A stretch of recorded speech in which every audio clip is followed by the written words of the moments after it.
Um retiro espiritual verdadeiro serve para acelerar a nossa evolução espiritual. E hoje você vai conhecer as principais lições e insights que eu tive no meu primeiro retiro espiritual de silêncio. Isso há mais de 10 anos. E aprendizados esses que me acompanham até hoje. Então vamos lá. Olá, seja muito bem-vindo, muito bem-vinda. É uma alegria para mim estar nesse diálogo, nessa conversa aqui com você. E primeiro, eu quero tratar sobre o caráter real sobre os retiros espirituais, porque tradicionalmente um retiro espiritual ele é justamente isso que eu coloco agora, uma dedicação integral da nossa energia, do nosso tempo, à nossa prática espiritual. Ou seja, dentro desse período nós nos dedicamos com 100% do tempo ao estudo do caminho espiritual e, mais do que isso, à investigação, à reflexão interna do quanto nós estamos nesse caminho espiritual, o quanto nós não estamos, o que é que faz a gente não estar tanto quanto gostaríamos e também desenvolvermos esse lado que nos coloca mais e mais no caminho com todas as práticas meditativas, por exemplo. Então é um misto, um mix de estudo, de reflexão, de investigação e ao mesmo tempo de meditação. Práticas internas, que envolve também as práticas de mobilização e despertar das nossas energias internas, certo? Mas como que nós entendermos hoje, as pessoas entendem muitas vezes um retiro espiritual?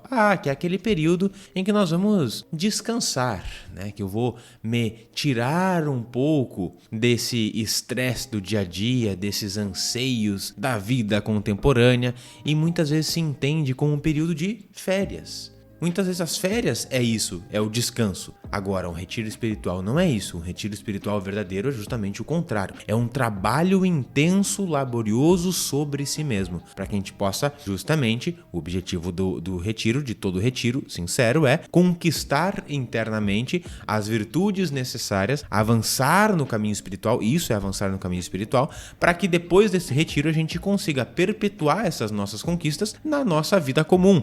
E aquilo que é ansioso, que nos anseia, que nos deixa estressados muitas vezes na vida comum, já não passe a ser tanto dessa forma, porque a gente transforma a forma como a gente se coloca nesse cotidiano, no nosso dia a dia. Isto é um retiro verdadeiro. E este meu primeiro retiro espiritual, que aconteceu em 2011, 2012, não lembro ao certo, mas foi inclusive em Campo Grande, cidade ao qual o meu irmão mora, e o meu irmão é que está editando os vídeos agora. Um beijo, Thiago, aí para Campo Grande. E foi um retiro bastante leve, né? Foi um retiro de silêncio, 3 dias de silêncio. Quem organizou, quem conduziu este retiro foi o Bhante Buddharakita, é um monge, né, budista, um monge budista da linhagem Theravada do budismo, que é uma das mais tradicionais, é a prática budista mais ancestral, vamos colocar dessa forma. Ele é um monge de Uganda, um monge africano, e tem um trabalho muito lindo, muito forte nesse lado social. E o retiro especificamente foi sobre as 4 incomensuráveis. O que é isso, Hélio? As 4 incomensuráveis são as chamadas práticas de desenvolvimento das virtudes, e são as virtudes básicas. São as chamadas práticas de metta, as práticas de upekkha, as práticas de mudita e as práticas de karuna. Metta, bondade ou amor universal, upekkha, de equanimidade, mudita, alegria apreciativa, e karuna, as práticas de compaixão. Especificamente, esse retiro foi mais voltado para as práticas de metta, de bondade amorosa, de amor universal. É uma das práticas que eu realizo até os dias de hoje. Dentro da comunidade da ação, por exemplo, a gente desenvolve pelo menos uma vez na semana esta prática de metta, porque ela tem, de fato, resultados muito positivos, muito belos no que diz respeito à transformação da nossa mente, a nos colocar nesse modo interno de maior amorosidade, de desenvolver a nossa bondade, o nosso amor. Este é o propósito da prática, ela faz isso muito bem. E dentro desse retiro é que, depois refletindo e ali vivenciando, eu pude absorver algumas lições, e eu coloco principais aspectos aqui como sendo 6 grandes lições. E eu compartilho com você agora, espero que possa fazer sentido e que você tire também algum aprendizado e que possa ser valoroso para você, tanto quanto foi para mim. E o primeiro aspecto, a primeira lição é de fato possível nós transformarmos de maneira prática a nossa realidade a partir da transformação da nossa mente. Isso não é conversinha esotérica, não, isso é objetivo, isso é prático. Inclusive me lembra essa primeira lição aqui, aprendizado, aquela frase que diz que se você pensa que você pode e se você pensa que você não pode, em ambos os casos você está certo. Porque a nossa experiência no mundo real condiz muito com a nossa experiência interna, de acordo com aquilo que nós estamos alimentando em nosso campo interior, em nossa mente. E como nós passamos todo esse período de forma intensa, praticando as práticas de meta, de bondade amorosa, algo acontece no nosso universo sutil, nas nossas energias. Nós começamos de fato, já que a nossa mente está vendo sobre essa ótica, sobre essa perspectiva, por uma perspectiva de amorosidade, a gente passa a enxergar a vida a partir dos olhos da bondade. O que isso causa? Isso causa no nosso campo uma energia também de atração das experiências amorosas e benevolentes que a vida tem para nos oferecer. Ou seja, a transformação da minha mente, e isso eu pude comprovar nos dias consecutivos após sair do retiro, porque dentro ali do retiro todo mundo estava nessa experiência de prática de bondade amorosa, era muito fácil a gente receber dos outros, embora não pudéssemos conversar, porque era um retiro de silêncio, mas emanações afáveis, emanações amorosas, certo? Mas ao sair da experiência do retiro, como aquilo ali tinha sido eu digo, a experiência de cultivo de bondade amorosa tinha sido muito propagada no meu campo, o campo de atração da vida vai atraindo para nós experiências que visam a reforçar essa nossa amorosidade. Então não é ladainha e nem conversa esquizotérica quando a gente diz que transformando a nossa mente, nós transformamos de forma prática a nossa realidade. Isso eu pude presenciar na prática. E assim presencio isso até hoje. Pode ser que você também já tenha presenciado coisas desse tipo. Segunda grande lição, grande ensinamento é que espiritualidade sem prática não é espiritualidade. Espiritualidade sem prática não é espiritualidade. Muitas vezes nós estudamos sobre espiritualidade e dizemos estar praticando, vivenciando a espiritualidade. Mas só estudar não basta, precisa pôr de fato em ação. Não é uma crítica ao caminho religioso em espécie alguma, porque eu gosto muito de muitas tradições religiosas, mas a gente encontra nos caminhos religiosos muitas pessoas que dizem ser de uma determinada religião, mas muitas vezes não atuam em concordância com os princípios dessa religião que lhe diz seguir. Então eu colocaria até que espiritualidade sem prática às vezes é religião deturpada, e a gente encontra isso muito na sociedade, mas sem prática não é espiritualidade. Tanto que o nosso lema dentro da comunidade da ação, eu levo esse ensinamento até os dias de hoje, que espiritualidade é atitude. Isso eu comecei a vislumbrar lá atrás, esses 12 anos já que se passaram desse primeiro retiro de silêncio. Não foi o primeiro retiro de todos, porque eu tinha feito outros antes que não eram de silêncio. Mas enfim, esta é uma outra grande lição, um grande aprendizado. O terceiro grande ensinamento é que, sem deixar o like nos vídeos do YouTube, não expande a consciência. Brincadeiras à parte, eu faço essa colocação aqui só para convidar e pedir para que você deixe o like aqui no vídeo, isso colabora bastante. Mas vamos lá, a terceira grande lição, agora sim, de fato. Sobre o silêncio. É extremamente necessário. Eu coloco muitas vezes a palavra saudável, mas eu coloco e gosto de trazer essa outra percepção de necessidade. Então é saudável e também necessário nós cultivarmos o silêncio por períodos prolongados. Isso faz com que a gente tenha grandes insights. Veja só. Quando nós estamos em silêncio, quer dizer que nós estamos observando. E o silêncio não apenas da boca para fora, embora esse já seja muito produtivo também. Mas quando nós conquistamos o silêncio interno, sem toda a nossa ladainha interna de conversa e mesquinharias, todas que a nossa mente muitas vezes traz, é um caminho a gente conquistar este silêncio interno. Sim, porém, quando eu reduzo essa minha conversa interna, às vezes incessante, já é muito produtiva. Por quê? Porque quando eu consigo isso, eu quero dizer que eu estou em observação. E na observação, eu absorvo muitos dos ensinamentos que a vida já está comunicando para nós a todo instante, em todas as criações da natureza, em todas as criações da vida, todos os relacionamentos que a gente observa acontecendo. Lembro também de uma frase de um santo, estava falando há pouco de certa forma, mal da religião. Não é isso, você me entendeu? Mas eu lembro aqui a frase de um santo, né, de Bernardo de Claraval.